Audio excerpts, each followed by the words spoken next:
Welcome to Sacrilegious Discourse. For this is what the Sovereign Lord says. Why do you need prophets to tell people who you are and what you want? If you can justify everything that the God of the Bible has done, then you can justify any of your behavior. A lot of this mentality is trickling into what is now mainstream right-wing Christianity. I am capable of empathy greater than this God of the Bible. This is a Bible that they tell kids. This is the good Lord. This is the good book. He is fantasizing about murder, mass murder. Head over to sacrilegiousdiscourse.com right now to find out how to leave us a review or support us on Patreon.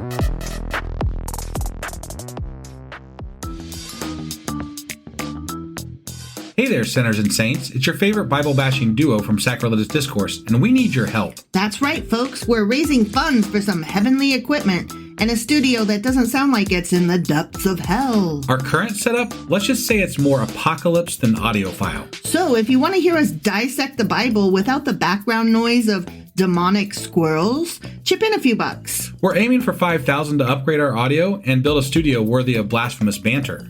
Donate today and help us spread the good word of atheism. You can find a link right on our homepage, sacrilegiousdiscourse.com. Every dollar counts. Even if it's from your collection plate.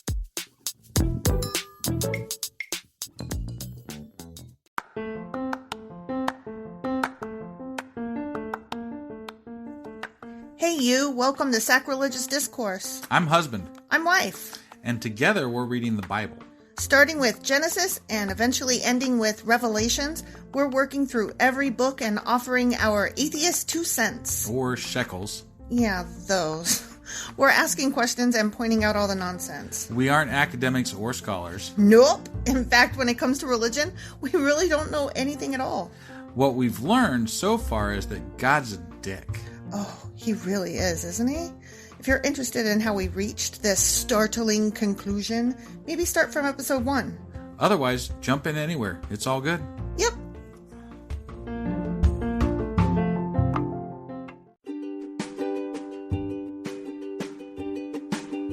Hey wife, did you know that Anchor is sponsoring our show? Really? Don't we use Anchor to distribute our podcast on Spotify and Apple Podcasts? Yeah, and we are on just about every other platform available as well, thanks to them. Why do we use Anchor as our podcasting service? Well, they make editing and distributing our show a breeze.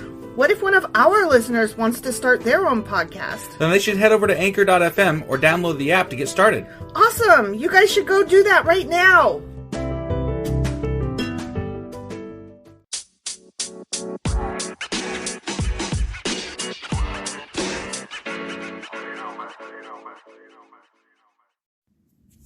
Husband. Yeah, wife. Do you remember what we talked about last time? Still seems like Moses. It was Moses. Awesome. It was about manna from heaven. That's right. And then there was a reference to it, like in some show we were watching the last day or two. What? Yeah, there was a reference to manna from heaven. I don't even recall that a bit, but it's a fairly common phrase. I know, but it was just weird because we had just talked about it or something, so. Are you sure I was watching it with you? Because I have no memory. Yeah, I actually looked at you to see if it registered with you, and it didn't. It clearly didn't. Yeah. Because it's such a common phrase. Right. Oh, we were watching Supernatural, and it was in Supernatural. Oh, that makes sense. Yeah. That's a show about weird things. Yeah. Yeah. Right. So they were doing manna from heaven, and they had like measurements of exact how much they were supposed to fill for their household. And, right. Do not do this and do this, but don't do that. Yeah, and always avoid yeast. Yeah, yeast is just not cool. Yeah. During 7 days or 6 days or something, I don't know. Yeah, and then like on the Friday they have to like gather so much right quick to see through the weekend. So they have 2 days, yeah. Yeah, because they can't gather on Saturday. Right. Sunday, I thought. Whatever the fucking... What is it? The day of the Sabbath. Isn't that Sunday? Whatever that day is. I don't care. I'd have to care more. Okay. Their one weekend day. The Sabbath. Got it. Sabado. So, what are we going over today? We are about to do Exodus chapters 17 and 18. All right. Well, let's go find out what's going on. Maybe the manna will like poison them and they'll all die. Nah, I mean, anything's possible. It's just as likely as not. Right.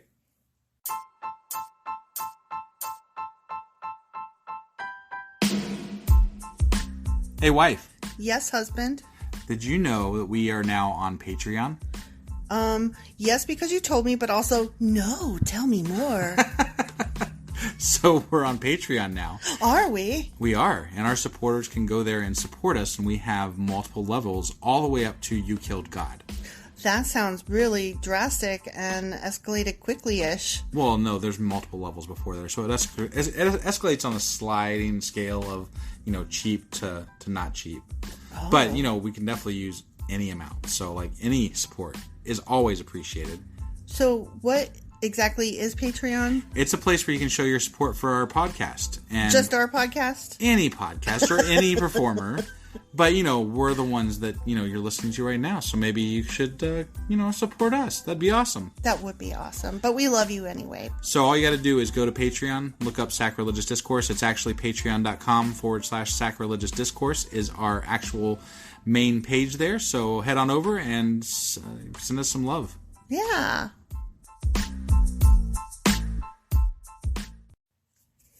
Okay. Exodus chapter 17. Water from the rock. 17 is my lucky number, right? So this better be good. Well, all I could think was water from the rock, and then I was thinking about The Rock, and then I was like... Then Dwayne Johnson. Dwayne Johnson, yeah. That's a walk. That is a walk, yeah. But it's The Rock. It's the walk for The Rock. Yeah. Okay. At the Lord's command, the whole community of Israel left the wilderness of capital S, sin, and moved from place to place. Capital S, sin. Yeah. Eventually, they camped at Rephidim, but there was no water there for the people to drink. That's the problem. Womp womp. So once more, the people complained against Moses. They complained against Moses. As opposed to not against him? Give us water to drink, they demanded. Quiet, Moses replied. Why would you move somewhere where there's no water? I mean, they're just roaming around. And they were like, here's a good place to not stay. Let's stay. Right, but wouldn't you look for water? Like I would. Back in those days, it seems like a pretty vital thing to have around. Yes, I agree. But when Moses said, quiet, like it reminded me of that one commercial for Crohn's disease medicine where the blonde lady, she turns to the camera and says, not now, Crohn's. I don't know. Okay. Quiet, Moses said. Not now, Crohn's. Why are you complaining against me? And why are you testing the Lord? Because they're thirsty. Right? Yeah. They're thirsty, like, man. It only takes a few days to die of thirst, so right? Jesus, get this shit figured out, man. Yeah. But tormented by thirst, they continued to argue with Moses. Why did you bring us out of Egypt? Are you trying to kill us, our children, and our livestock with thirst? Then Moses cried out to the Lord, what should I do with these people? I mean, I think it's a pretty valid argument. Yeah. Like, no water. They are ready to stone me. The Lord said to Moses, walk out in front of the people. Take your staff, the one you used when you struck the water of the Nile, and call some of the elders of Israel to join you. I will stand before you on the rock at Mount Sinai. Sinai. See, I said it right that time. Yeah. Strike the rock, struck the rock. Strike the rock, and water will come gushing out. Then the people will be able to drink. He has to use his magic stick to hit a rock. God can't just make it fucking rain, huh? I mean, and there's no fucking water. So, like, I mean, what are they supposed to do? Start dropping off dead before they start complaining? Yeah, definitely. I mean, just like, what is the alternative here? He's mad that they're complaining about dying of thirst. This is bullshit. Yeah. So Moses struck the rock as he was told, and water gushed out as the elders looked on. Moses named the place Massah, which means test, and Meribah, which means arguing, because the people of Israel argued with Moses and tested the Lord by saying, is the Lord here with us or not? So is it called Massah or Meribah, or is it called Massah Meribah? Massah Meribah, like argue test. I guess. Okay. Crybaby whiners who are upset that they're dying of thirst. That's what it's called. God. The war with Amalek. While the people of Israel were still at Rephidim, the warriors of Amalek attacked them. Moses commanded Joshua, choose some men to go out and fight the army of Amalek for us.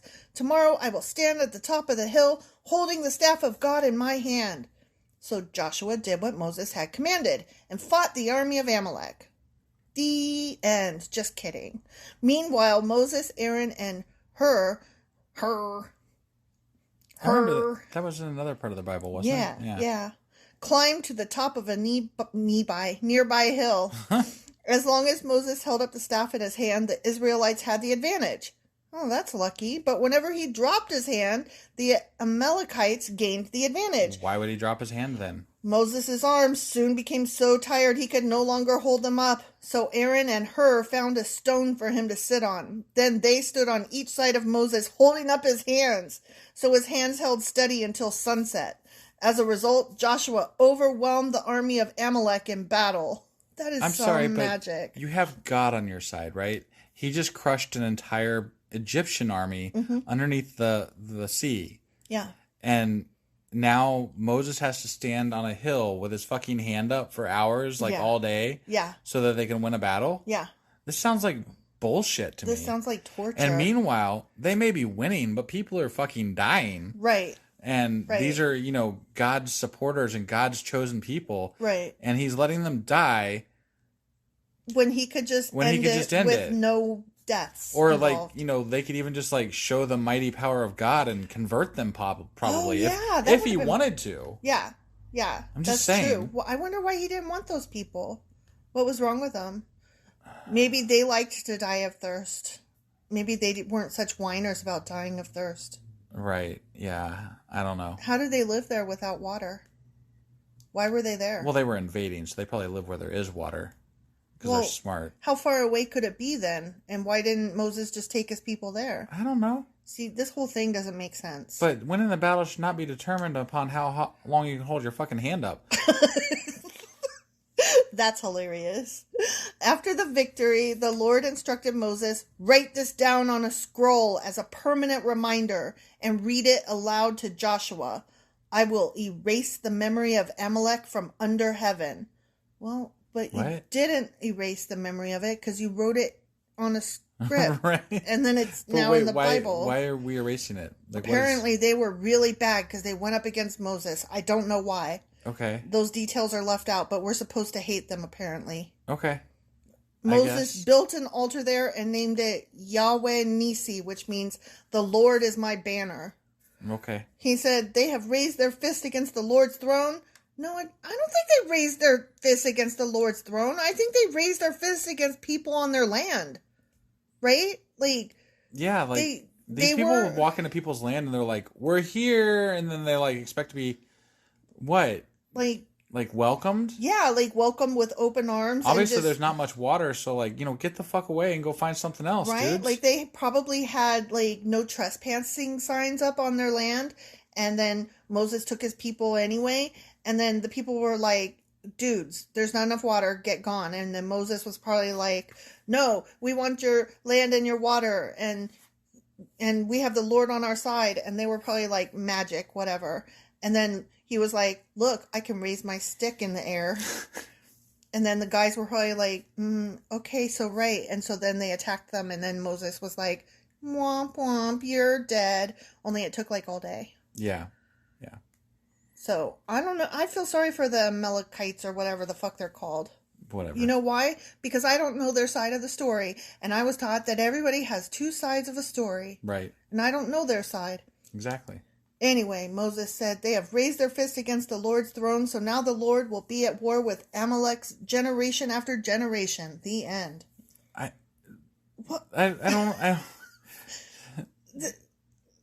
I'm speechless. It's so asinine. Right.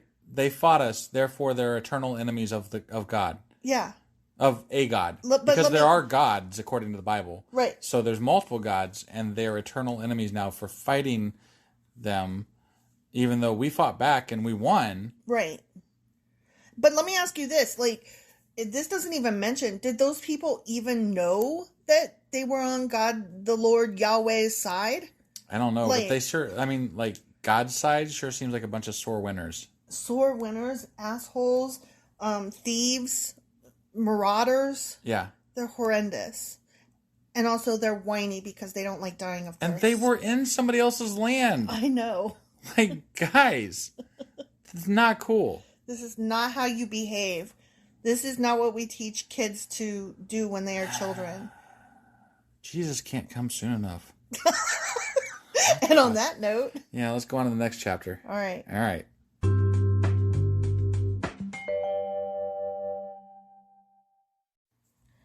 Okay, let's try this again, husband. Yeah, I fucked that one up. Yeah, you did. We're to in take 2 now, which is never quite as good, so I apologize in advance for that. So you guys are going to miss out on this whole story about socks. Yeah, and socks and... It was a good end, and I'm sorry for you. Anyway, yeah. Exodus chapter 18, Jethro Visits Moses. Maybe we'll cover socks in a special episode or something. Oh my God. Probably not. It Probably wasn't not. that good. Basically, I'll give you a synopsis. Amazon Echo added socks to our wish list on whatever because it wanted to, because it was like, you're short, and we're like, fuck you, and like, whatever, and now we're done. Okay, moving on. You just raped that story. I really did. Bastardized it. I mean, I didn't rape it as much as God raped shit in the fucking Bible. Oh my God. What the hell? That is... You're not okay. Okay, anyway. Jethro Visits Moses. We already went over... wasn't Jethro Tull a singer, and Jethro Right. was a character on the Beverly Hillbillies. Right. And then I asked you about what songs he sang, Jethro Tull, and you were like, I don't know. And that's when you mentioned having to ask the Amazon Echo. Yeah. And then that's when we got onto the story about the socks that she wanted to add to my cart. Yeah. So, okay, now you're all caught up on everything you missed, guys. Yeah, that was it. That was it. So Moses' father-in-law Jethro, the priest of Midian, I don't fucking know, heard about everything God had done for Moses and his people, the Israelites. He heard especially about how the Lord had rescued them from Egypt. Earlier, Moses had sent his wife Zipporah and his 2 sons back to Jethro, who had taken them in. And here's where we enter a parentheses aside, because it's completely unimportant to the story. Right. Parentheses. Moses' first son was named Gershom, for Moses had said when the boy was born, I have been a foreigner in a foreign land. And that is where the title of Robert A. Heinlein's book, Stranger in a Strange Land, comes from. Awesome. Just so you know. Good to know. His second son was named Eliezer, for Moses had said, the God of my ancestors was my helper. He rescued me from the sword of Pharaoh. End parentheses. Back to the story. Okay. Jethro, Moses' father-in-law, now came to visit Moses in the wilderness. He brought Moses' wife and 2 sons with him, and they arrived while Moses and the people were camped near the mountain of God. Jethro had sent a message to Moses saying, I, Jethro, your father-in-law, am coming to see you with your wife and your 2 sons. Rah, see? Rah.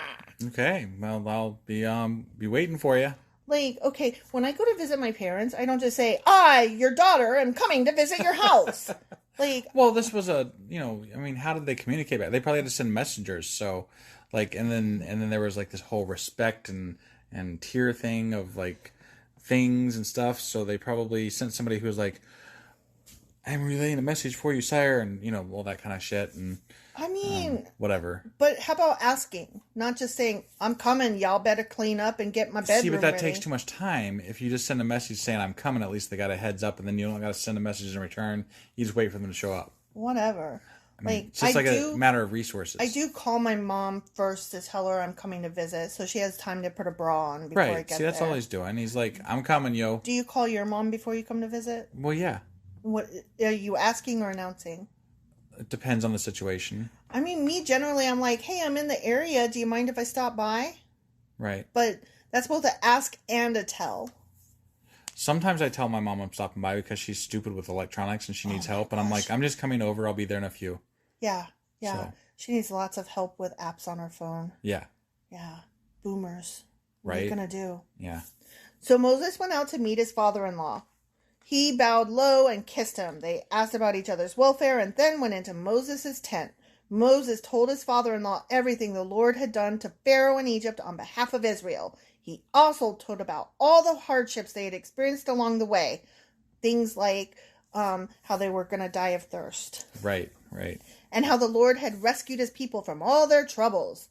Jethro was delighted when he heard about all the good things the Lord had done for Israel as he rescued them from the hand of the Egyptians. "Praise the Lord," Jethro said, "for he has rescued you from the Egypts and from Pharaoh." Yay. Yay. There was much rejoicing. Pew, pew, pew. Yes, he has rescued Israel from the powerful hand of Egypt! Exclamation mark. I know now that the Lord is greater than all other gods. Huh? The other gods. The other there gods. they are again. There's other gods. There's other gods. Because he rescued his people from the oppression of the proud Egyptians. I gave him a really proud voice because it's fun to sometimes do that. Right.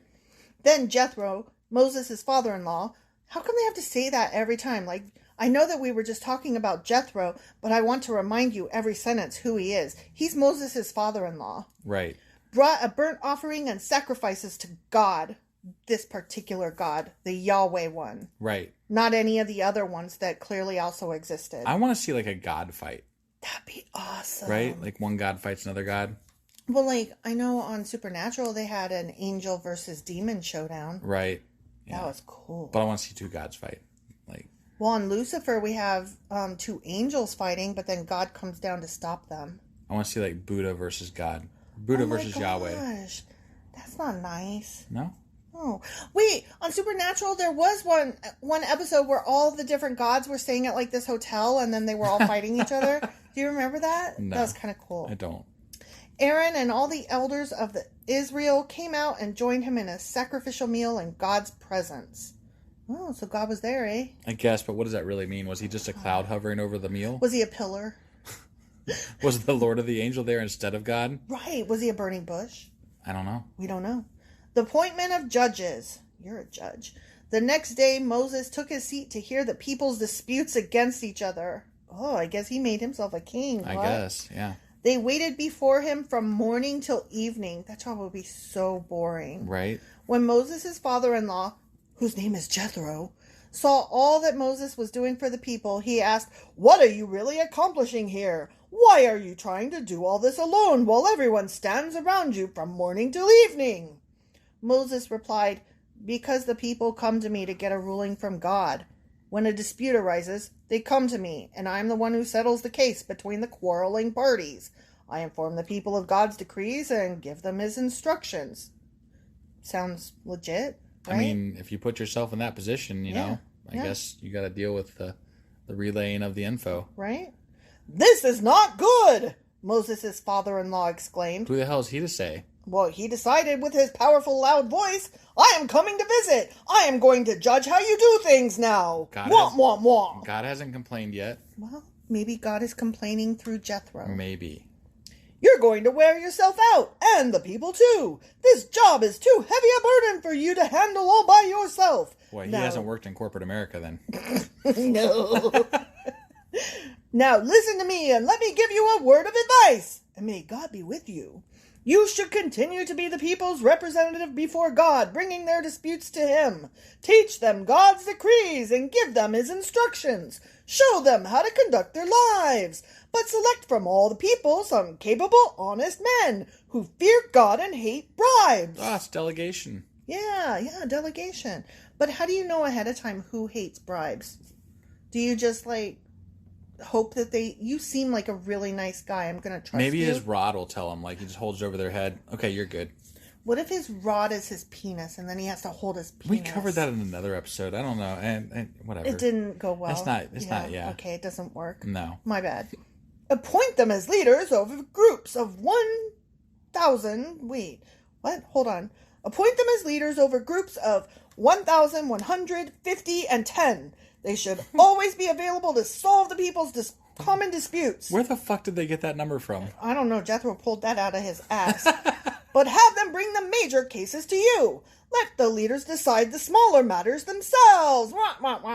They will help you carry the load, making the task easier for you. If you follow this advice, and if God commands you to do so, then you will be able to endure the pressures, and all these people will go home in peace." So let me get this straight. Some crazy magic dude is like setting up a government, basically. Yeah. Okay. Well, but I think that there is a downfall to this. Like before, he was hearing both small and silly cases as well as important, big, hard cases. Now, he's only going to be hearing the worst of the worst. Right. Like with no respite in between. Yeah, and he won't really know what's going on with the common man. Right. So I don't know that being at the top and letting other people handle the minutia is the best. Yeah. But, having said that, Moses listened to his father-in-law's advice and followed his suggestions. He chose capable men from all over Israel and appointed them as leaders over the people. He put them in charge of groups of 1,000, 100, 50, and 10. These men were always available to solve the people's common disputes. They brought the major cases to Moses, but they took care of the smaller matters themselves. Soon after this, Moses said goodbye to his father-in-law, who returned to his own land. The end. It was a good thing Jethro came to set up a government, huh? I am so glad we had Jethro around to take care of things. I mean... what would Moses do without Jethro coming in and stirring up shit? Hey, thanks, Pops. Yo, see ya. Right? Hey, honey, when's your dad leaving? Can it be tomorrow? I hate him. I mean, right? Yeah, no, he sounded like a know-it-all. I mean, Moses just split a fucking sea, crushed armies. Yeah, and, like, don't mind me, but and Jethro's okay. like, dude, you need to delegate more. Yeah. And he's like, you're right. And so Right? he does. And at the end... Yeah, I wonder how God feels about it, though. Right? Like, maybe God wants him to do all this shit. Everything, yeah. He never said anything about that one way or the other. Yeah, I don't know. The whole thing is a little questionable, if you ask me. Yep. Well, that's it for this week. That's it for this week. So join us next week when we go over... Exodus chapters 19 and 20. There you go. Glad she looked it up. Yep. All right, see you guys. Bye.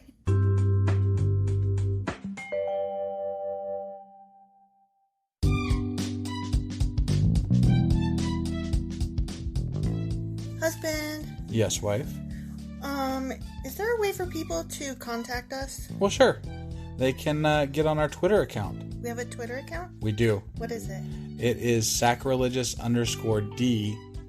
Like D for discourse? Yeah, they wouldn't let me put the whole thing, so I had to shorten it to _D. I hate them. Yeah, that's disgusting. How do you spell sacrilegious? Do you know? I don't want to. Just look it up in a dictionary or something. I don't want to do that right now. You know why? Sacrilegious_D. Okay? Because you messed it up and I made you fix it. That's why. Yeah. What about an email? Yeah, we got that too. What is it? sacrilegiousdiscourse@gmail.com. Oh, well, that's easy. Yeah. As long as you know how to spell sacrilegious. Right. Well, definitely get a hold of us. Let us know what you thought of the episode. And, any comments, hate mail. We love that kind of stuff. Also, you could answer some questions that we leave throughout or, correct my pronunciations. Yeah, which are probably please. bad, wrong, and horrible. Because we suck sometimes. Absolutely! Oh, also, if you like this shit or whatnot, give us a like on your podcasting app and stuff, or even leave a comment or something. That would be awesome. That would be awesome. Goodbye.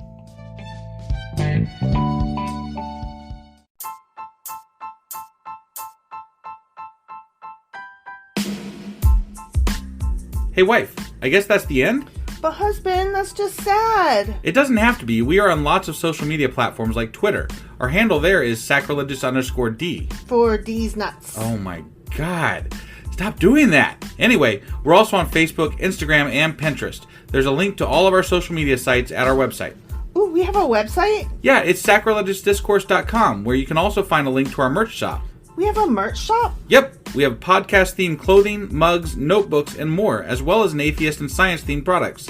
Wow, our fans should really go check that out right now. Definitely. They can get in touch with us by sending an email to sacrilegiousdiscourse@gmail.com. But before they do that, we could really use some help. Oh yeah? With what? Well, it's not free running the podcast, and we need some financial support in order to get better equipment, which will free up time so we can concentrate on our podcast and our fans. Okay, so what should they do? Head over to patreon.com/sacrilegiousdiscourse and sign up as a contributor on our podcast. Supporters there receive additional bi-weekly episodes that we record just for our Patreon members for as little as $2 a month. Also, we'd really appreciate it if you would like and subscribe on whatever platform you're using. And Apple Podcast reviews help us out tremendously. Like and subscribe. Leave an Apple review. Join us on Twitter. Support us on Patreon. That's a lot of instructions. Don't forget to say thanks. Thanks. Okay, bye.